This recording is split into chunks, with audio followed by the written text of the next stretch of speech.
මතු වෙත විඳි රාත්‍රියක යකාකු අන්න එතන පොඩි ප්‍රශ්නයක් තියෙනවා. ප්‍රේමේ නගරය කියන කොන්සෙප්ට් එක තනිකර රොමෑන් ලව් එක නානේ මට අමතකුණා. මේක වොයිස් ආටිස්ට් ගැන මතක් කරන්න ඕනි. ඔව් අපි ආයෙමත් මුණ ගැහුවා.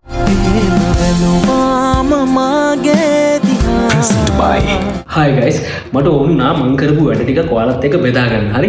මම ඔඩියෝ ට්‍රේලර්ස් හදලා තියෙනවා මියුසික් ෆෙස්ටිවල් වල ඔය මියුසික් කොන්සර්ට් වල එතකොට DJ පාටිස් වල ඒ වගේ හදපු ට්‍රේලර්ස් ගොඩක් තියෙනවා. ඉතින් මට ඕන ඒ ට්‍රේලර්ස් ඔයාලත් එක්ක ප්‍රිවිව් කරන්න. මං ඒවල ටියුටෝරියල් වෙනම අරන් ගෙන ඒවා හදන හැටි ඒවා මියුසික් මික්ස් වෙන්නේ කොහොමද ඒවා ස්ක්‍රිප්ට් ලියවෙන්නේ කොහොමද මම ඒ ඔක්කොම වෙනම අරන් ගෙනනම් දැනට මම ඔයාලට ප්‍රිවිව් එකක් දෙන්න. මේ තමයි නොවැම්බර් 21 ඉන්ඩිපෙන්ඩන්ට් ආකේඩ් එකේ තියෙන ප්‍රේමේ නගරේ chapter 2 කොන්සර්ට් එක ඔයාලා දන්නවා ප්‍රේමේ නගරේ නොවැම්බර් 20 වලට පුළුවන් යන්න. ඉතින් ඒකට මම හදපු ඔඩියෝ ට්‍රේලර් එක මේක ස්ක්‍රිප්ට් එක කරේ මම අපි අද ප්‍රිවිව් කරමු ඔඩියෝ ට්‍රේලර් එක. හරි.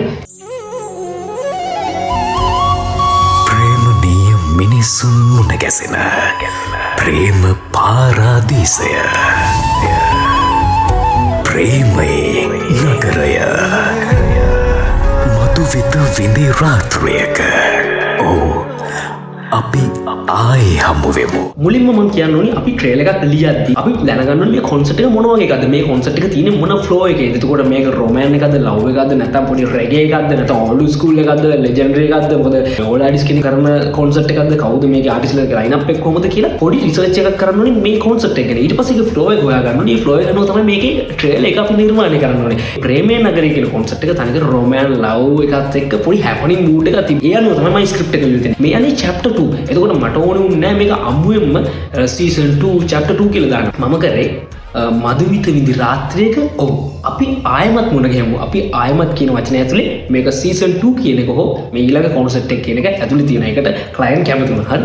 අපි යමු artist line up එක. මේක artist line up එක perfect මාරු. ඔයාලා මේ දවස්වල ආසම artist ලා ටිකක් තමයි මේක line up එකේ මිහිරාල් නිතග පෙලේ රෆීන් මට ආයෝනා නුඹගාව ඉන්නෝනා. මේ ආටිස්ට් ලයින් අප් එක ප්‍රොජෙක්ට් කරද්දි මම කරපු දෙයක් තමයි මේ ආටිස්ට්ලාගේ මේ දවස්වල හෝ එයාලගේ හිට් වෙච්ච කැචීම සින්දු ටිකක් පාවිච්චි කරපු එක. එතකොට දේවදූතියක් කියන්නේ මේ දවස්වල මිහිරාන්ගේ හිට්ම එක. එතකොට රවීන්ගේ හිට්ම සෝංග් එකක් තමයි මම දාලා දෙන්නේ. එතකොට යසස්ගේ සහ යශෝදා මැදගෙදරගේ හිට්ම සෝංග්. එතකොට හැබැයි ධනිශ්‍රීගේ නානේ කියන මියුසික් එක පාවිච්චි කරේ.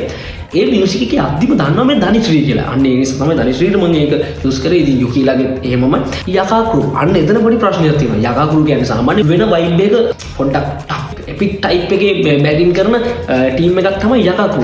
හැබැයි මෙතනදී එන්න එක චේන්ජ් වෙනවා. තනුක මේ ඉවෙන්ට් එකේදී ලොකු වෙනසක් යකාකු බෑන්ඩ් එකෙන් පෙන්වන්න try කරනවා. ඒක මම ට්‍රේලර් එකේදී අර සාධාරණයක් කරන්න ඕනේ. ඒ නිසා තමයි යකාකු බෑන්ඩ් එකට සාමාන්‍යම බෑන්ඩ් එක ට්‍රේලර් එකක ප්‍රොජෙක්ට් කරද්දී මම දන්නේ යක්කුත් පිටියට ආවා නැත්නම් රාවණාගේ ඒ සෝංග් එකේ මොකද ඒක තමයි අරගේ කැචි සෝංග් එක. නමුත් මේකෙදි මම තනුකගේ සාමාන්‍ය ෆ්ලෝ එක පොඩ්ඩක් අඩු සෝංග් එකක් දැම්මේ. ඇත්තටම ඉවෙන්ට් එකේදී අර තියෙන එයාලගේ බැකින් එක නෙමෙයි සම්පූර්ණ වෙනස් වෙනවා. මම කියන්නේ මේ ඉවෙන්ට් එකෙත් අලුත් අත්දැකීමක් ගන්න පුළුවන් යකාකු එක. හරි.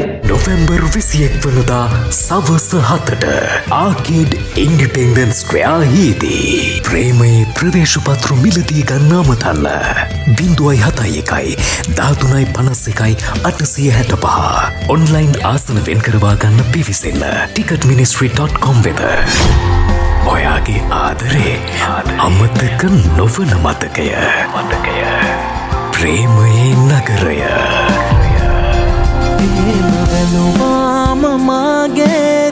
Present by Wings Event.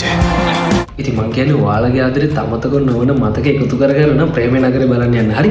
කොහොම හරි මම අන්තිමට පාවිච්චි කරමු ටැග් ලයින් එකත්. ඒ කියන්නේ මිනිස්සුන්ට පොඩ්ඩක් හරි හිතට දැනෙන ආදරේ හිතෙන යං කපල් වලට දැනෙන එකක් වෙන්න ඕන නා. ඒක නිසා තමයි මම මේ වගේ පොඩි ස්ලෝගන් එකක් නැත්නම් ටැග් ලයින් එකක් පාවිච්චි කරලා තියෙන්නේ.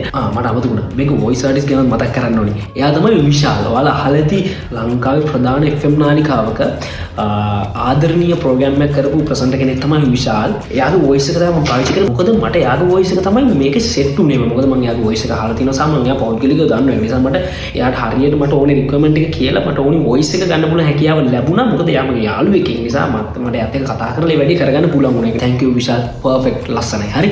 මම ඔඩියෝ ට්‍රේලර් එක ඇතුලේ පොඩි ජිමික්ස් වගේ පාවිච්චි කරා. එතකොට අර සින්දු මික්ස් කරන්න ඩිෂ් වගේ පාවිච්චි කරා. එතකොට ඒ ෆ්ලෝ එක අරන් යන ඕන විදිහට ගැලපෙන ෆ්ලූට් පාර්ට් එකක්. එතකොට ඒ ට්‍රේලර් එකට අදාළව මම මියුසික් පොඩි දේවල් පාවිච්චි කරලා ජිමික්ස් පාවිච්චි කරලා තිනවා. රයිට්. ඕකේ අපි ආයෙමත් සෙට් වෙමු අලුත් ට්‍රේලර් එකක හෝ අලුත් වීඩියෝ ට්‍රේලර් එකක ඔඩියෝ ට්‍රේලර් එකක ස්ක්‍රිප්ට් එක ඕනි වැඩකදී මම ඔයාලට ටියුටෝරියල් එකක් විදිහට හෝ ෆිල්ම් එකක් විදිහට දානවා. ඉතින් ඊළඟ වැඩේදීත් අපි බලමු මොකක්ද ඊළඟ වැඩේ කියලා. හරි. ජය වේවා. බයි.